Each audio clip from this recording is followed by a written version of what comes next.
Bertha, one of the key parts of the incoming Trump administration China policy will be reining in its aggressive military actions and bluster, challenging U.S. interests in the Pacific and the South China Sea, especially what Beijing does, endangering Taiwan. So, how does the U.S. military stance toward Beijing expected to change under President-elect Trump?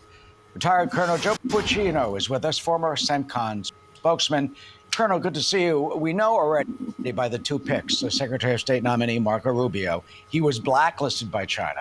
Mike Waltz, as a national security advisor, one of the harshest critics of China on Capitol Hill, he has said we are in a Cold War with China. They lay it out, lay it as it is. What do you expect to see from the new president? Eric, what I expect to see is a combination of intense pressure and intense diplomacy. If you remember 2016, 2017, 2018, really beginning around 2018, President Trump really dialed up the tariff pressure and the messaging pressure on China. But at the same time, he cultivated a relationship with Xi. I think we're going to see the same thing here, where I think you've got some real China hawks here in Waltz and Rubio. And I also think that Trump is going to enter the kind of carrot and a stick situation where he is going to re-engage with Xi and re-enter that kind of one-on-one diplomacy. What do you think is going on in Xi's head and the Chinese elite? Did they say, oh, good, Donald Trump was elected again? Or are they saying, we're in for it? Oh, I think it's the second one. I think right now Biden is a diminished figure on the world stage.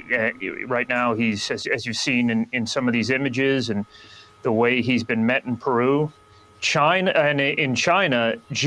President Xi is the most powerful leader since Mao. He's really expanded Beijing's influence all over the world. He's stepped up investments on our doorstep in South America.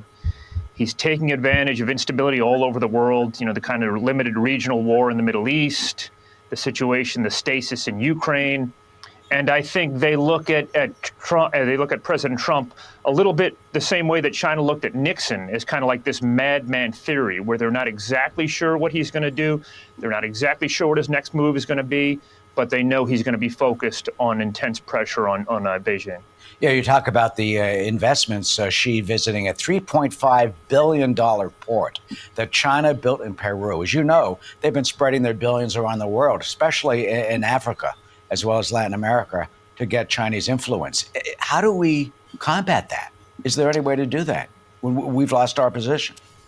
We've lost our position, but I think the way to do that and the way that President Trump and his cabinet selections are going to look to do that is to really ratchet up the tariffs, ratchet up the messaging, ratchet up the pressure, and at the same time, try to re-engage one-on-one, this kind of personal diplomacy where Trump made outreach and overtures into President Xi. I think it was working. It was on glide path towards success here around the end of President Trump's first term, and I think that's the way they're going to approach it this next go-around. I think the national security policy and the national security strategy that comes out here in the next 6 months to a year under President Trump, I think will focus China, China, China. I think everything will have an outreach from China.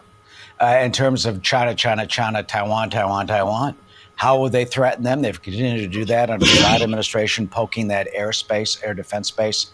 Let me read you what the government, Chinese Foreign Ministry says. The position is consistent and clear. The U.S. government needs to earnestly abide by the one China principle and prudently handle Taiwan-related issues. And here's what Taiwan's representative to the U.S. has to say. It's not about which administration is in the United States, but rather what are the thoughts of Xi Jinping? He's not just focused on Taiwan, he's focused on the whole world. Taiwan's just we're the front line of defense of democracy, but he's also being involved in conflicts with Japan, with the Philippines. He may think that the world may not react to military aggression from an authoritarian regime. And finally, do you think Taiwan is safer under President Trump? Here's what I think. I think that in the early part of 2025, China is just going to try to see how far they can go. They're going to see what is Trump's red line here with regard to aggression with Taiwan. What's that red line? They're going to try to push up until they find what that red line is. And then maybe when they find it, they're going to try to spit over it. They're just going to try to see where does the Trump administration stand? How far can they go? What can they get away with? And I think really it's going to be up to the pressure that the Trump administration, these cabinet officials, that I think they're going to take their perspective directly from the White House. I think a lot of the national security and national defense strategy is going to be directed coming out of the White House. And I think that's what China's going to, and Beijing is going to be looking towards. And finally, what would you do? What type of actions, if any, would you take that we haven't seen so far under the Biden administration? What would you suggest the Trump administration does to finally confront China?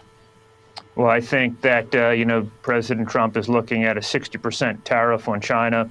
I think that the implications of that are going to be vast. I think the messaging around that is critical.